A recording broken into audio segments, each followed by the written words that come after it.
Yes, good afternoon. You're welcome to the faculty. Of course, the faculty is a public affairs program on Delta Broadcasting Service every weekday. And on today's faculty, we're going to be looking at a very topical issue that has transited different regimes and, of course, different climes and different trajectory from local government to state governments and to the federal government. And, of course, it's one issue that has bedeviled and held our nation captive at all levels, and a lot of people have been saying, how can we fight this menace that has eaten deep into the embers of our political climate, political life, and democratic trajectory? On today's program, which is titled The Fight Against Corruption, I've got two very wonderful gentlemen with me on the studio that are going to be throwing more light and giving us an expose on this program. To my immediate left, I have the state chairman of the Nigerian Union of Journalists, a man that is very well grounded in this discussion, and the very well-known public servant par excellence in Delta State, Comrade CHURCHILL. You're welcome to the program. Thank you for having me. Yes, to my far left, you all know him. It's a public affairs analyst. It's a fighter for the downtrodden, and of course, the less privileged in the society. It's one man that has fought wars and battles. I call him the general of the masses. Is the person of Victor OJEI, aka WONGBOX. You're welcome to the program. Thanks for having me. Welcome, viewers. Yes, on today's program, we're going to be looking at the fight against corruption. We've had incidences of state governments, federal governments before now coming to tell us about the menace of corruption, especially in their campaign promises and manifesto, how they intend to fight corruption. President Muhammadu Buhari, leading until the 2015 general elections, made promises to Nigerians about his passion and, of course, his desire to fight corruption out of the lexicon of our democratic process. And, of course, premised on that, a lot of people look towards his side, towards the APC as the panacea towards corruption, corruption system in our society, and the vote started swaying towards APC, and on that, during that election, of course, the PDP ceded power, and they lost the election to the APC. Yeah, the promises were far-fetched. He said he was going to fight corruption, he was going to hold Boko Haram down, he was going to fight corruption in government and in governance, and of course, we expected that to happen. For 8 years of his governance, not a single fulfillment of that promise was met. We saw cross-carpeting of corrupt politicians who were promised of their allegiance of God or their immunity against the law if they can leave the party that they had to the ruling party then. And that pro forma has continued to this day. Corruption is well institutionalized, not just in the public service, it's institutionalized in the democratic institutions of the Federal Republic of Nigeria, within the ambits of the Independent National Electoral Commission, and of course, in the National Assembly, not forgetting the judiciary. Corruption has eaten so badly into the embers of our societal lifestyle that people see it not as a crime, but as a norm. And of course, people patronize corruption as the way out. Unfortunately, one thing must be noted, that if we as a government decide to fight corruption, corruption is sure going to fight back in an octopusal form. That means corruption, it can be cancerous when it fights back. And we have seen that happen. Nigerians have trust issues for their leaders. Their leaders have trust issues for their followers. There is nowhere in the world where you see the kind of corruption you see in Nigeria so institutionalized, and the judiciary has not helped matters. Now I'm going to be starting with the state chairman of the Nigerian Union of Journalists, Comrade Victor OYOWE. Can you give us an overview of the fight against corruption? What are the challenges that you think is inhibiting against the progress, or rather the success of the fight against corruption? Okay, thank you very much. Yeah. Let me start by giving us what corruption really is. It's, in summary, short-circuiting processes. It could be economic, it could be political, it could be social, for personal gains. And over the years, we have had people in government, those in private sectors, who have short-circuited the process of development, the processes of progress for their personal gains. And this has brought about trust issues like you mentioned. They have hampered development in society. And when you talk about how it has impacted in our country, you will realize that it is one big challenge that has held us back from making meaningful progress as a country. Corruption has never been addressed frontally in Nigeria. You talked about the Buhari era. Yes, we expected a lot from that era, owing to the man's perceived pedigree when he was in the military. But you discover that during his time, corruption was pervasive. Nobody talked about fighting corruption. Even when they talk about it, it's lip service. Until today, you see that corruption has affected virtually every facet of the Nigerian society. You mentioned the legislature, the judiciary, the executive. Even those who should be fighting corruption, they themselves are entrenched in corruption. And what corruption is not only when you talk about finance, because that is where the Economic and Financial Crimes Commission is getting it wrong. A lot of economic crimes are going on, but they're not addressing it.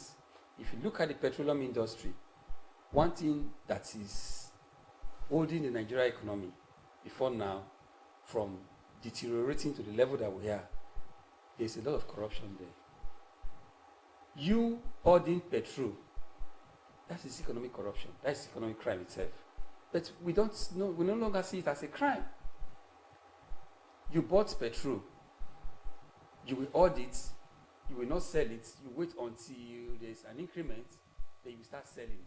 When there's a reduction, you will say you don't have. That is economic crime. Even institutions in government, they are guilty of both financial and economic crimes in this country. So it's not about stealing money. If you go to the education sector, when you talk about bribe for marks, for admission, it's there. You go to the health sector, money meant for infrastructure development will be diverted.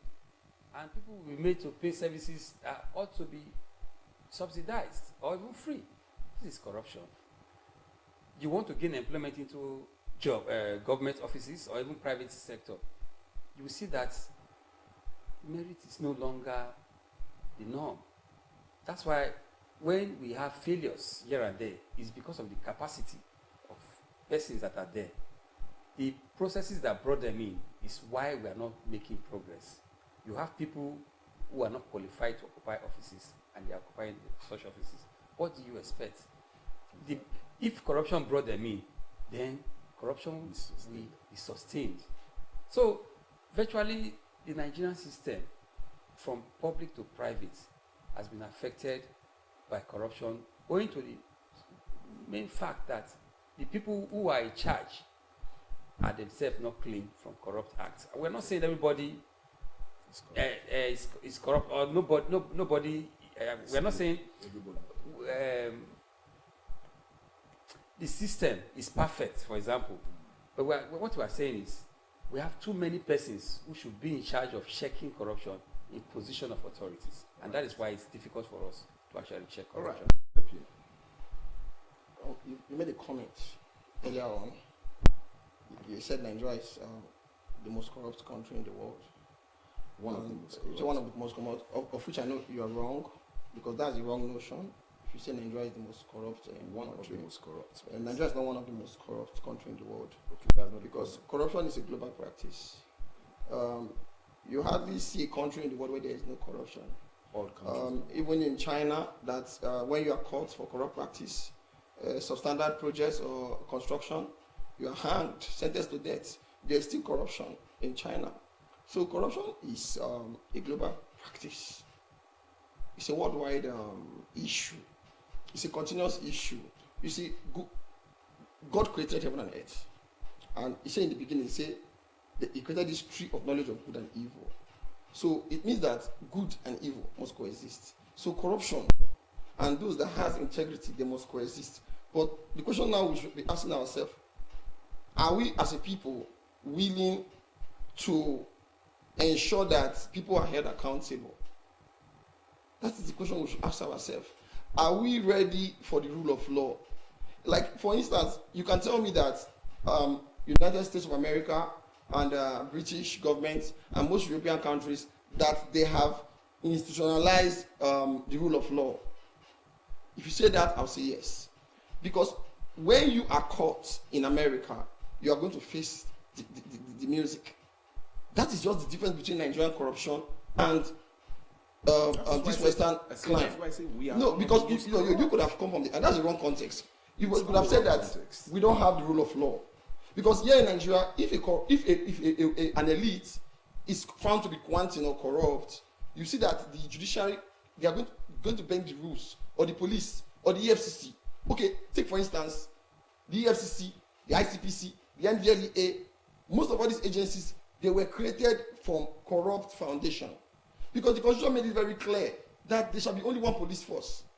One, every duty you see that the EFCC is carrying out, every duty of the ICPC, NDLEA, the police already has department that can handle this. But because of this corruption we are talking about is something that has started even pre-colonial, before we had our independence. Nnamdi Azikiwe, that was the first president of Nigeria, he happens to be into corrupt practice in 1944. Remember that he was accused of corrupt practice in 1944.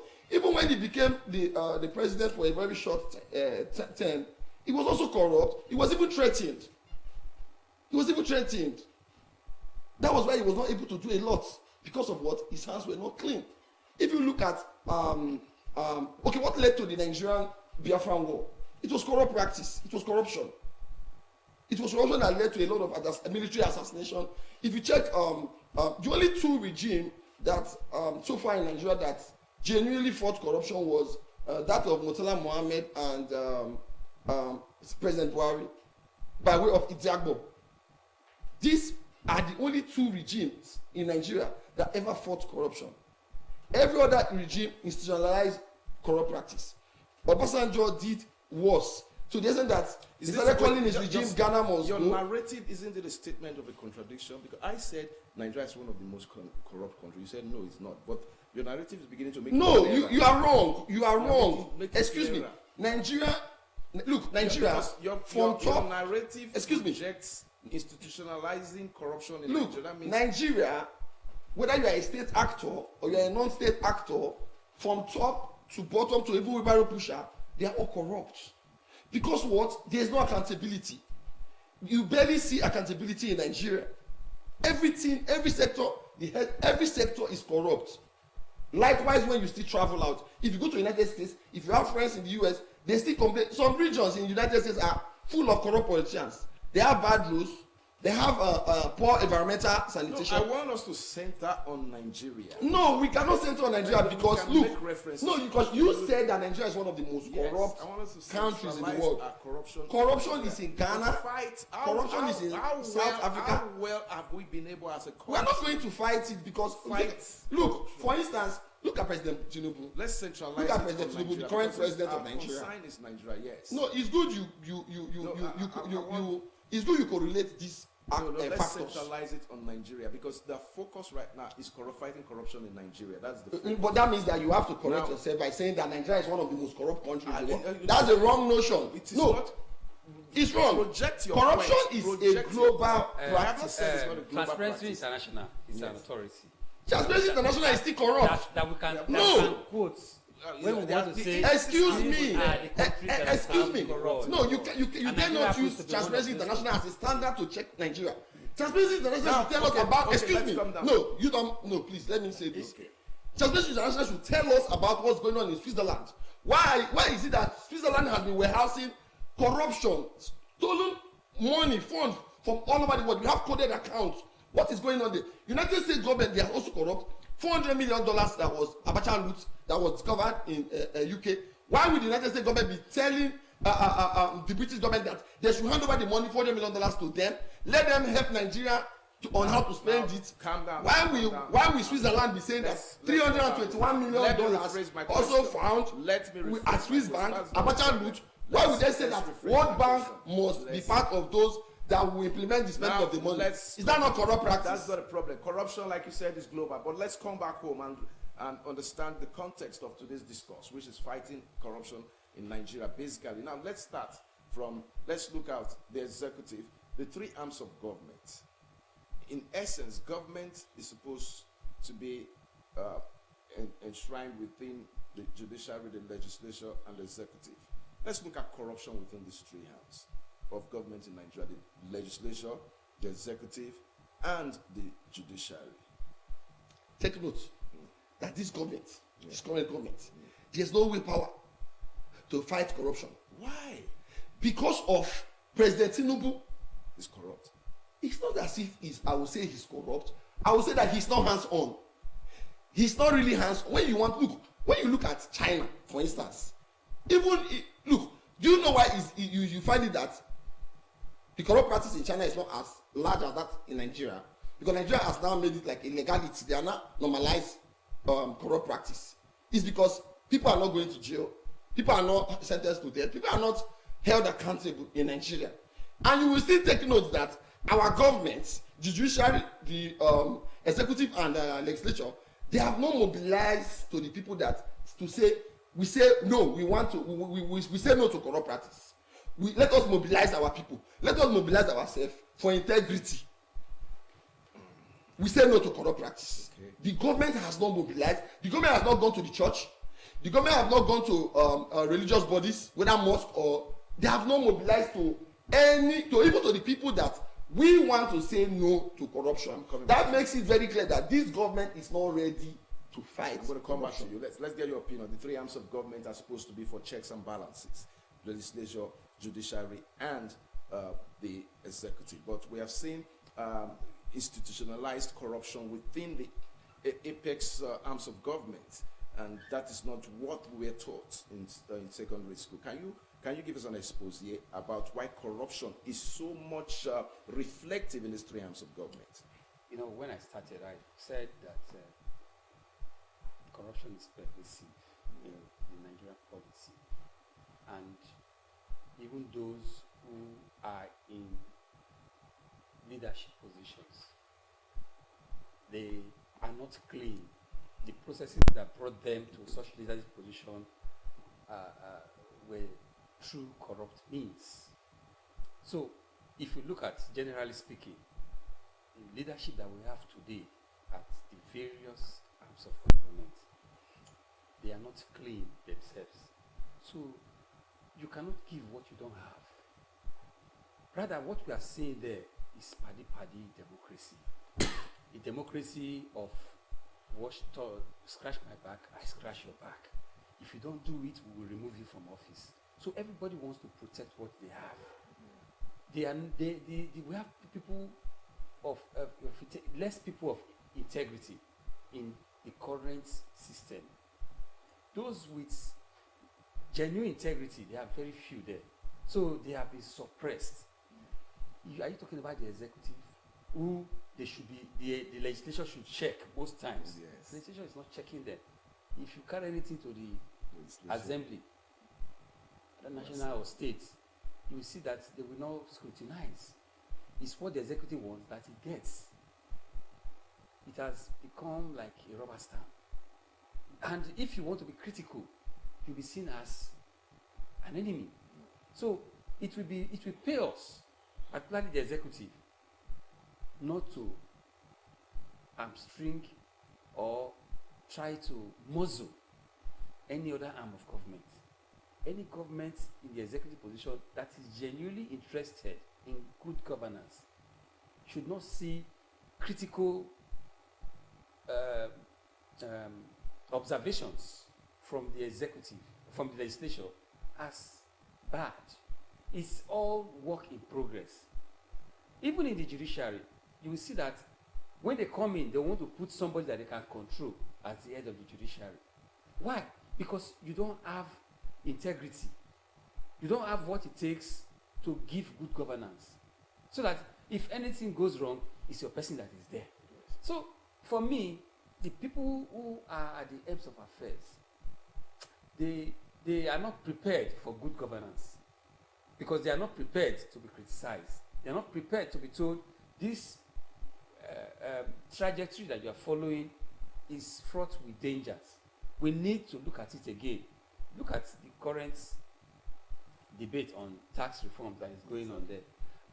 If you have a genuine case to say these tax bills are anti-people, people will see you as an enemy. That is those, the initiators of the bill will see you as an enemy. But I'm not saying the tax reforms are bad. But what I'm trying to say is that anytime you see some persons trying to say, to be critical with issues, they see them as enemies. So we need to go to the basis, ensure that those who are in leadership positions are those who get in their true popular support. As long as you lack popular support, you just get there through crooked means. You hamstring the National Electoral Commission, and you also make the judiciary to become popular. Something like that. I don't want to say it. It means that you are not prepared. We are not prepared. So I'm not expecting much in the fight against corruption. I'm not expecting much because the foundation on which people who are at the helms of affairs got there is still very, very faulty. Still very faulty. Nice. And until we get that right, we will continue to group in the dark, believing that we are fighting corruption. It's spoken about the foundation being faulty. That is an admission of the fact that the electoral empire is biased, or the processes, because from the narrative thus far and of what you and I know, the election process in Nigeria is so much embedded in this kind of situation, where the empires, where there's imposition of candidates, where there are not proper internal democracy within the political parties.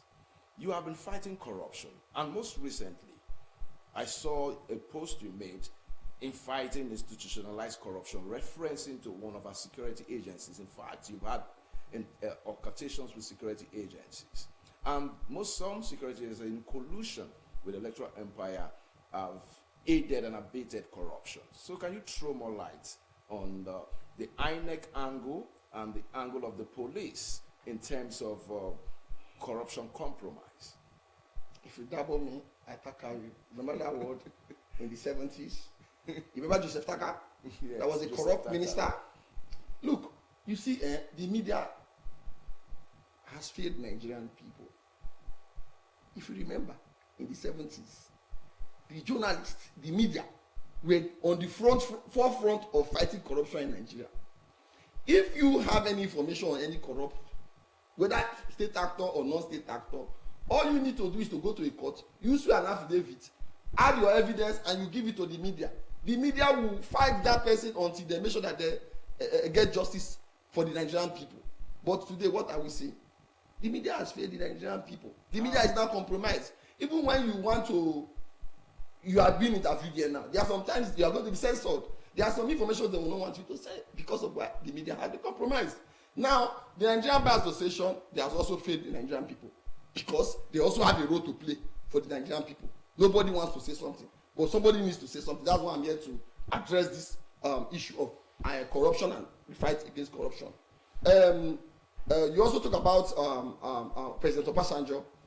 He is to blame. You see what Nigerians are suffering today? President Obasanjo should be held accountable.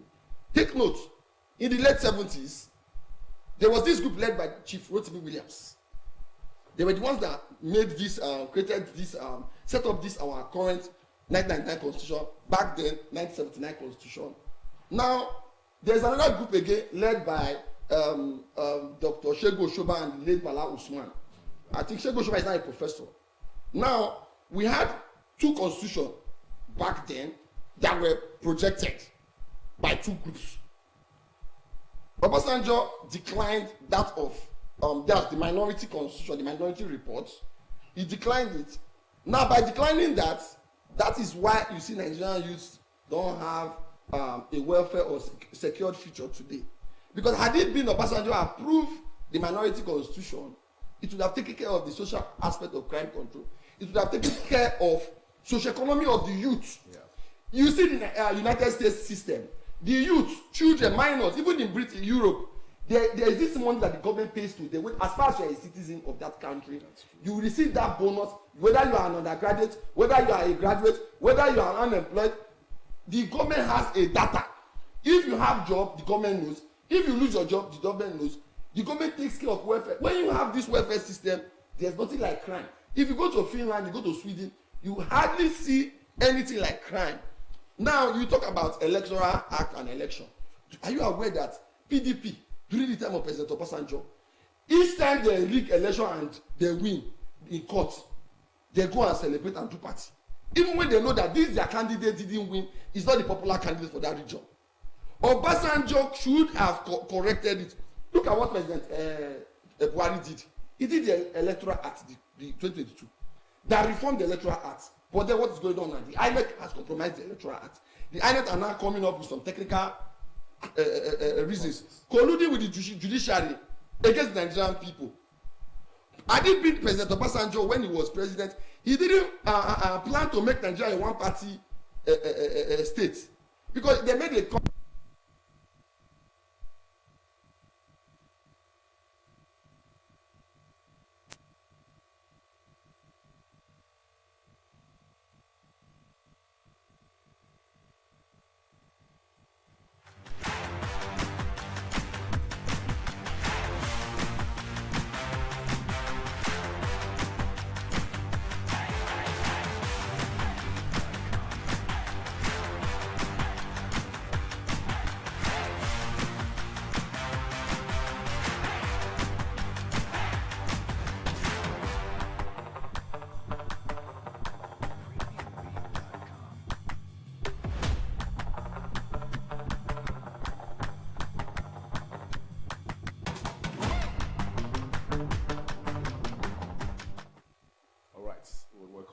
still talking about the challenges within the security architecture and, of course, our political ideology in terms of fighting corruption, starting from within the political parties, through going through INEC processes, and besides even within the local election umpire like DSEG, ITSEG, ICSEG, and all of that.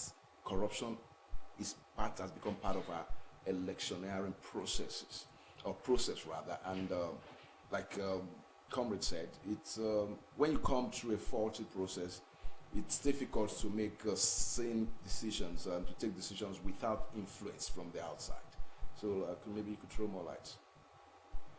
The fact remains that, like I said earlier, President Obasanjo betrayed the Nigerian people, because as a president, he was not interested in the electoral act. Had it been President Obasanjo did what President Buhari did before he left, you will see that Nigerian electoral process would have been straightened by now. But because of President Obasanjo was just focused on making PDP a one-party, in Nigeria a one-party state, not even only that, he even wanted a third term, a 6-year term, which he didn't succeed with. The power sector that Nigerians are suffering today, Obasanjo knows what happened to the power sector. He had the opportunity of strengthening. You know that the current president of Nigeria, President Tinubu, as a governor of Lagos State, he was the man that set up the first independent power plant, IPP, in Lagos. What did President Obasanjo do?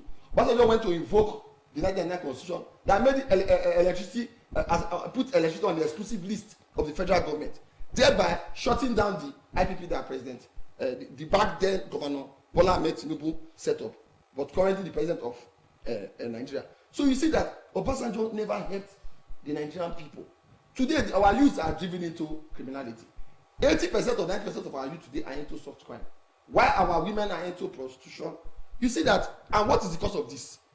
Because of we have poor socioeconomic lifestyle, poor socioeconomic policies that are not favoring the Nigerian people. There's not one thing you will point in Nigeria today that you will say that the Nigerian youth is benefiting from the federal, state, or local government. which is so painful, because Nigeria is the second most blessed country in the world. We're talking about natural resources.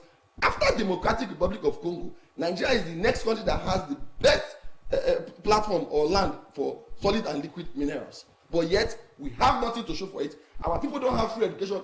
Education that is supposed to be a right under the United Nations Charter. Nigerians have to pay through their nose. That is for those that are able to afford it, just for them to have education. Education is a right. Education is supposed to be free education. When you go to Europe, education is a free, you have access to education. But in Nigeria, look at us, because of corrupt practice, because of President Obasanjo, because of his wrong choices, poor choices, that he would have approved the minority report and the major constitution. We would have had two constitutions in Nigeria as of 1978.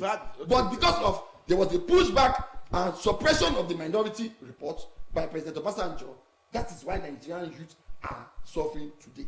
Well, I think that is an opinion, but I want to look at Obasanjo not being the only leader we have had. Now let's look at corruption index.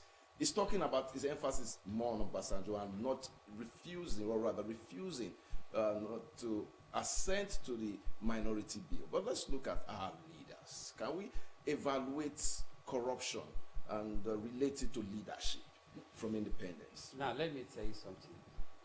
Somebody did not go to school because the parents could not afford, or they did not understand the importance of sending that child to school. That child has now grown up to become an adult.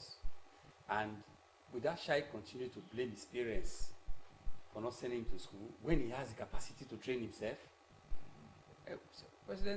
Former President Obasanjo has done his term. He has gone. We have presidents before him, after him. So we should leave him and focus on the present. Since he left, what have we been doing with leadership? It's just like that person that kept on blaming the parents for not taking him to school. So should we continue to blame Obasanjo 20 years after?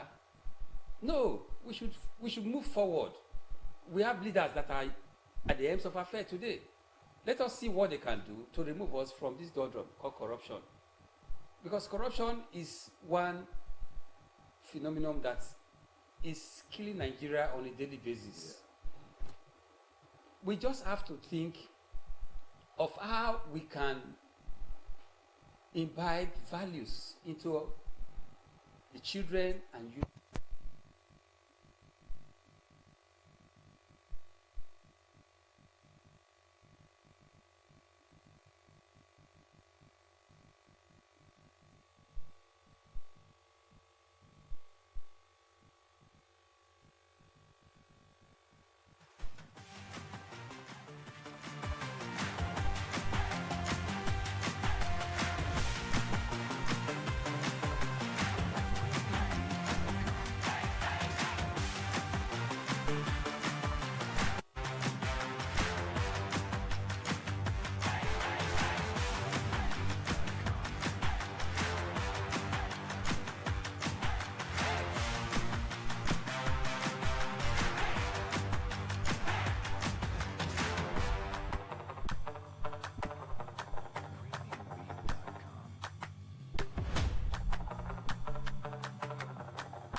I was saying, we just have to be careful with the way we train up the children and youth of today, so that we will not be worse off as a country 10, 20 years from now.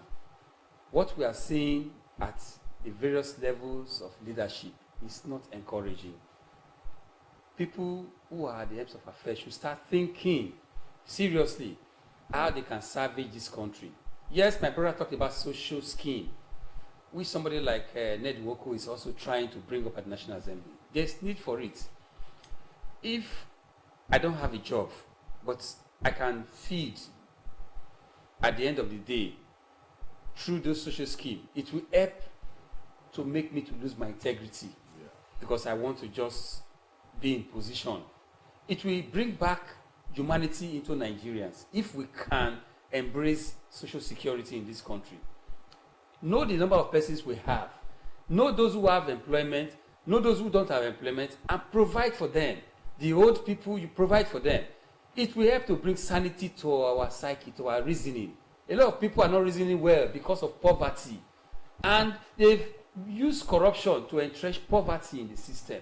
To the extent that every small money you have, you want to think of, they give to people to share. One person will want to collect it. That is corruption. But if I can feed myself reasonably, I go to school, I can take my children to school because of those provisions, social security, you will see that people will be more reasonable in the assessment of situation in the country. Not many of them will sell their soul because they want to get small millions and the rest. So for me, it's the fact that we have entrenched poverty through corrupt means in this country. And I'm begging our leaders, they should think of tomorrow. They should not think of themselves. They should think of how this country will be 10, 20 years' time after they must have gone. Those who were here 40 years ago, where were they now? Where are they now, rather? Some of them are dead. The ones that are few, they are not known. So, legacy is more important. The legacy you leave behind is more important. That is what I believe our present-day leaders should be focusing on. Okay. Now let's look at the role of family. Victor OJEI, you've been an advocate of the downtrodden, and you've interfaced a lot with in the course of your job. You've interfaced a lot with the family. What is the role of the family in the fight against corruption? Because the corrupt practices did not just emanate. The products of corruption are born, are children that were born, that were trained from a home, that have fathers and mothers. We have seen this, how the society reflection about corrupt enrichment and corrupt words. Let's look at the role of the family in the fight against corruption. How can a family fight corruption when there is hunger? How? Ordinary hand no dey sweet for mouth now. Family has no look. That's a big proverb. The government of Nigeria has failed the Nigerian people over and over. Look at the crime rate. Look at the rate of kidnapping. Look at the rate of insecurity. Whereas the primary aim of government is the welfare and security of its citizens. Let me come back to what he said, and my colleague said. He said that we should stop bringing Obasanjo into the matter. No, we will continue to drag President Obasanjo, and we will continue to remind Nigeria, because he also said that you should train up a child in the way he should grow, according to the Bible. And when he or she is old, he will not depart from it. Had it been President Obasanjo adopted the minority report, constitution, implemented it for the youth interest, do you know that he would have institutionalized it such a way that any government that comes in or go out, we know that. Why don't they bring in the minority report and adopt it? The Bible made it very clear that if you build your house, if you build your house on the right foundation, if the rain comes, those who are in power, what are they doing about your minority understand. Those who are in power, what are they doing about minority? You made a point. Obasanjo has gone. He's made a point. We should not cry over speech meat. Obasanjo left 2007. We should talk about the present. Like you said, I want us to. I'm talking before 2007. I'm talking about the late 70s. He's saying now that why can't the leaders after Obasanjo? Why is it that no leader could have done what you are postulating? Why still referencing to an Obasanjo? It's like speech meat. Are you aware that we are Nigeria as a state? Nigeria is like a company. It's not really a country. Nigeria is a company that belongs to the British government, and nobody is talking about it. Nigeria is a country that the French government for many years now have been funding the Boko Haram. Look, there is a lot of hidden hands that have sworn that Nigeria will never have peace. Nigeria will never be okay. Nigerian people will continue to suffer. There are a lot of hidden hands. Look at the role of British government with respect to our oil and gas. Are you aware that crude oil, you cannot sell crude oil in Naira? If you want to make purchase of crude oil, first you will go to Shell screen and NNPC screen London to make your payment. Then you come with your receipt before you go alongside in Focados or Bonny Island, where you get your Bonny lights, or you go to Akwa Ibom where you get your Aqua lights, depending on the crude oil product that you want. Are you aware that, look at what Dangote passed through. Dangote could not purchase crude oil in Naira. They insisted that he must purchase it in foreign currency. And by purchasing this oil and gas in foreign currency, it's not helping our currency to have value. Our currency will not have value. That's why you see our currency is almost hitting 2,000 Naira at some point. Because of what? corruption. Because of what? Corruption. So we need to start talking about the hidden hands that has won. All our textile industries have been sabotaged. All our steel industry, everything in Nigeria is import. And any economy that is based on importation that doesn't export will never have stability. That is where you will see the country experiencing what Nigeria is experiencing today. Look at the rate of inflation. Nobody is talking about it. Nobody has plans. The current leadership of Nigeria, they don't even have solution to solve this Nigerian problem. There is no sign that Nigeria is going to get any better soon. There's no hope. It's so unfortunate that we find ourselves in such a climate where our leaders they are into primitive accumulation of wealth. Would you still blame Obasanjo for this? Yes, because he was the one that gave that precedent that he doesn't care about the youth. Anything that the youth, this country, any business that the youth want to go into that will make the lives of the youth better, you see that this government will come with a policy to block it. Look at the cryptocurrency that today is booming. Look at cryptocurrency has hit almost $100,000. Imagine you invested in cryptocurrency 5 years ago. Do you know how much you would have made? If American government accept crypto, China government, a lot of countries in the world accept crypto, and their youth are making are benefiting from it. Look at the president of Uganda. He invited the owner of Binance to come and teach the youth of Uganda on how to trade forex trading. Now, if you're talking of crypto, I want to. I want to talk about family value. I'm saying that. I'm saying that if the government care about it, because somebody that is hungry cannot be talking about policy or how to imbibe values and morals into the children. The youth are driven into criminality in Nigeria. Are you not aware that there is poverty in Nigeria? How can you have family value in such environments? Okay, let's get your opinion. Okay, you see, everything starts with the family.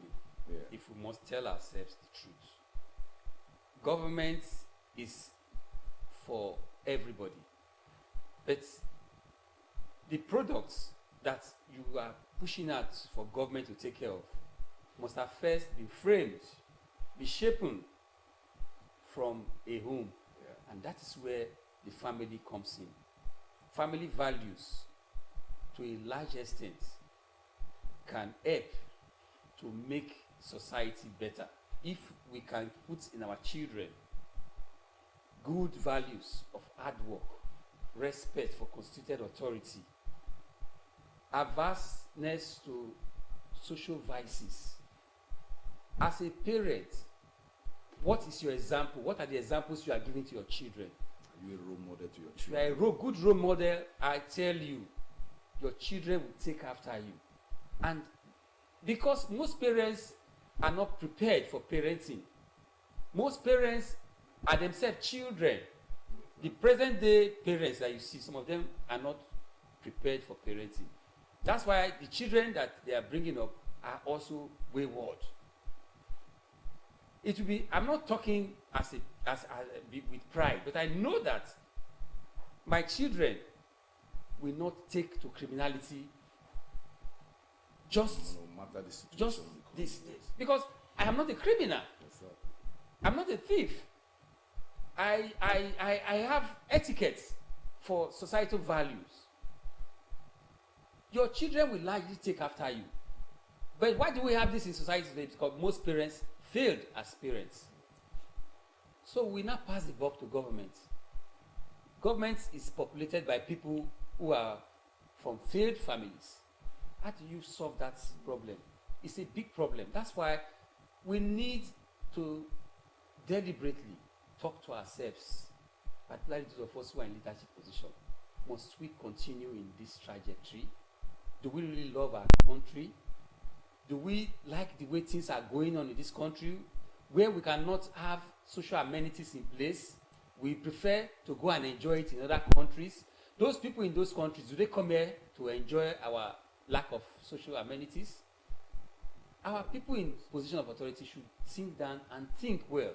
You go on holidays outside this country. Are those people coming here on holidays? It means that you are not putting your environment well.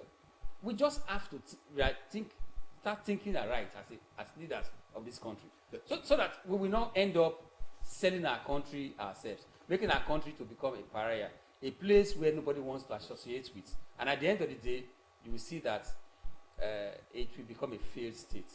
All right, time is not much of a problem. It's much of a available for us right now. For want of time, just 1 minute, please. 1 minute, Victor. 1 minute and 30 seconds between you. One last word, please. First, let me correct him to say that Nigeria people travel out for vacation. Go to Lagos International Airport, go to Abuja International Airport. You will see the rate of inflow of foreigners into Nigeria. Nigeria has a lot of look. We're going to come back to on this. Then, with respect to, he's talking about imbibing values into children. One last if word, there is no money, I've handled a lot of cases. I'm still handling some cases that because of money. Sorry, I need to. Because of money, we need to take for want of time. Because of money, the family got broken apart because of the lack of funds. So, which value are you talking about? We're going to come back to talk about this. This is really a deep topic, and of course, I really want to appreciate my two guests in the studio. Victor OJEI, I appreciate your presence here. Thanks for coming. And of course, Comrade CHURCHILL, OYOWE, I want to appreciate you as well. Thanks for coming. The fight against corruption is a very big topic, and it's one just today isn't going to be enough. We're going to be coming back sometime tomorrow or next to throw more light on this discourse, and of course, give us a more expansive evaluation of the fight against corruption in Nigeria. Thanks for being our guest today, and of course, everyone that's part of this crowd, I want to appreciate you. See you tomorrow. Good afternoon. This discourse.